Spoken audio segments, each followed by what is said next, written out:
Don't panic if you've completely forgotten the Christmas pudding at the last minute.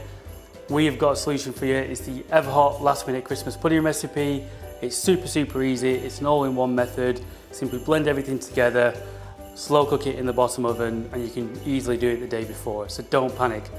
What I've already done is lined a pudding dish with some parchment paper, some very finely sliced oranges with some golden syrup to hold them in place and give it a bit of sweetness. What I'm going to do next is beat some butter, the sugar and all the other ingredients together to a really nice light consistency. We're going to put it into the pudding dish, and then we're going to pop it into the pan, get it in the bottom oven.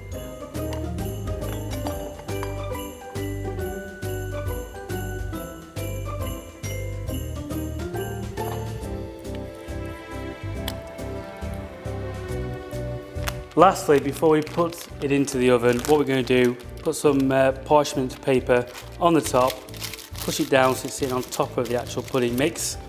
We're then going to place a bit of tin foil over the top, give it a nice crimping.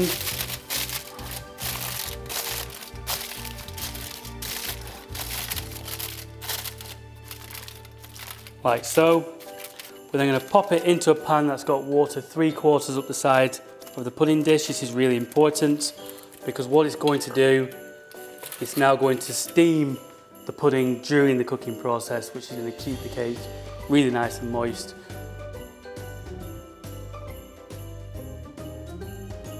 And what we're going to do is pop this into the bottom oven for 3 hours at 100 degrees, and it's just going to nicely steam slowly, keep all the moisture in, and then we're going to take it out, turn it upside down onto a plate, and then we're ready to take a nice slice.